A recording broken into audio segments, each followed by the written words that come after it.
Hello and welcome back to my channel. Today I want to talk a little bit about strategy. I've been thinking we have a few businesses in our world, and we're probably a little bit like this as well, where we do lots of different things, and we can have lots of different services. How do you focus on one thing?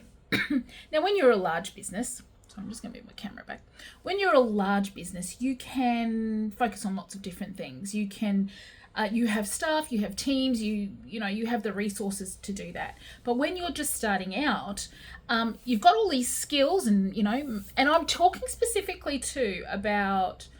Am I talking? I'm talking about businesses that are not the sort of you need to go and buy the big piece of machinery, the $200,000 piece of machinery in order to operate. I'm talking about people who are, we're selling our services and our time.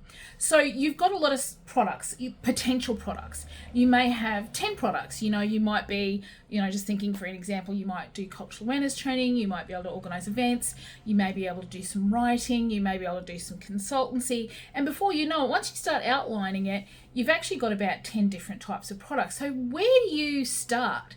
Where do you start trying to actually, where do you start and how do you grow so that you can actually begin to start specializing in something so that you're not known for, oh, that person does everything, but actually known for specific things. So it's real. And one of the dangers of doing too many things, and I can speak from experience on this, is you actually end up not being able to be super efficient. Oh, I said the word super. I hate the way people use super as an adjective now. I'll edit that out. I won't actually edit it out, but let's pretend I did. So you won't actually be able to build those efficiencies because you're actually delivering 10 products. Whereas if you were delivering 3 products or 2 products that were related, then you're actually starting to build efficiencies and make and then potentially profit. So let's have a think about it. So let's say we're working together. You've got lots of opportunities, but you're just trying to identify how you're actually going to choose what you're going to do first. So really thinking about that sort of strategic service selection. Lots of things you can do, but you've got to start with the first thing. So what I would do is I would start with, and we've done this a little bit over the years, is, some kind of matrix, develop a matrix, and you may identify, so product A, B, C, D, all the way to however many products you've got. And so what we're going to start doing is we're going to start unpacking what each of those products is. We're going to have a look at different customers for each product. We're going to have a look at pricing for every product. What are the pricing opportunities? If you are delivering a product where, you can make some money, but you can't scale, that may be okay. Or it might be, actually, no, I really want to scale. So it's that sort of stuff. So let's have a start. So we're going to do basically a strategic service selection. So the first thing we're going to do is a customer analysis. So what is it so let's have a look at all of those different products and then look at all of the different customers that product is associated with. Now, you may have different types of customers, and your objective really here is to start categorizing those customers. So you may have government customers, you may have NGOs, and then you might, once you start getting into it, it's like, oh, actually there's large NGOs and small NGOs. You may have other small businesses, you may have individuals, you may Commonwealth and state government, corporates, the different types of corporates. So start categorizing them and then start thinking, and then you've got to think to yourself, okay, what are the benefits and the costs of each one of those customers? So for instance, a smaller organization or a smaller business may not be able to pay as much, so you might not get the margins that you're looking for, but quite often they're more responsive. A government client can be really good, so they can potentially pay more, but they're also bound by other things like risk analysis. They're bound by policies and that kind of stuff. So just start unpacking the pros and cons. So describe who the customer is. Think about the characteristics. Also think about their what's the word, their buying patterns. So for instance, a government will tend to spend a lot in the lead up to June 30, but really doesn't spend a lot in December and January because they're all off on holidays and they don't really make decisions over that period. Whereas a small business owner actually maybe, may have a different, or a community organisation may have a different pattern. So thinking about that patterns, because sometimes, and I'm not saying you only go for one client group, like only one type of client for each service, because sometimes what's really important is actually having that diversification so that you know that you don't get any government sales in December and January, but you might have other types of sales in December and January because you're trying to make sure that your cash flow is kind of even keeled. So we're going to create so if we were working together, we create a detailed spreadsheet, and what we're trying to do is we're trying to match those product types with different customer groups.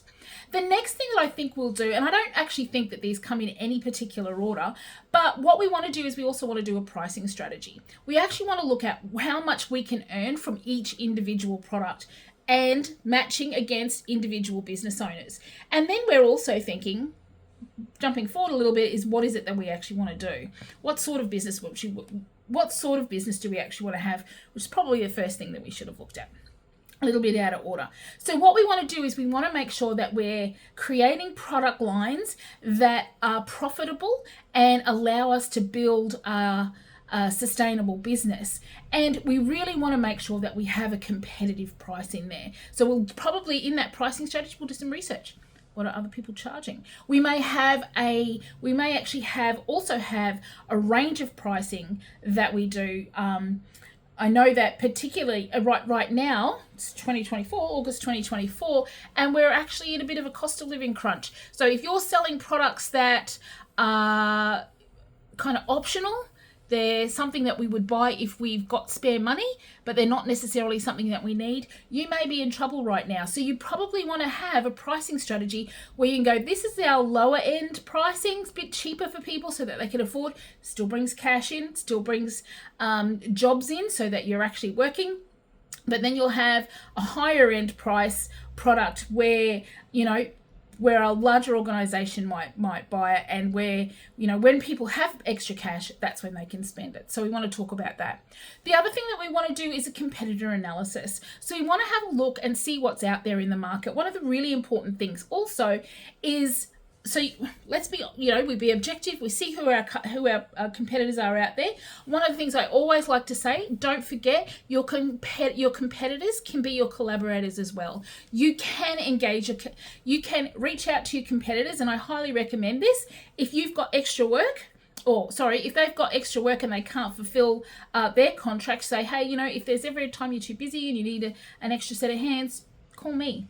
Overflow work is really useful. It's good for you to be on their list so they can call on you when they're too busy, but it's also good for them to be on your list and they can call you when you're too busy. It's always good to have a backup, particularly if you don't have staff. The next thing I want you to talk about, I think I just touched on this, is market timing. So really thinking about that purchasing pattern. When is your customer out there and ready to buy? They're probably not buying. Christmas, New Year's, like my traumatic time of year. Always wages are going up, there's nothing coming in. Really thinking about that and trying to mix it up a bit so that you have potentially customers throughout the year, not just at one single point of time in the year. The other thing that you want to do is you want to be adaptable. You want to make sure that you create a business model and customers and products that allow you to adapt to different circumstances. We're coming up in Queensland into a state election. You want to have a few irons in the fire because we just don't know what the outcome of that election will be, and you want to be adaptable to be able to deliver those services to a range of different customers at different price points. So they're just some of the things that I just thought I'd quickly whip up. It's Monday morning. Been thinking about it, thinking about how we maintain focus, but also how we grow our businesses from just a single business owner with lots and lots of ideas to something that's actually more focused and sustainable and potentially scalable. So have a great week. Looking forward to catching up with you next week. See ya.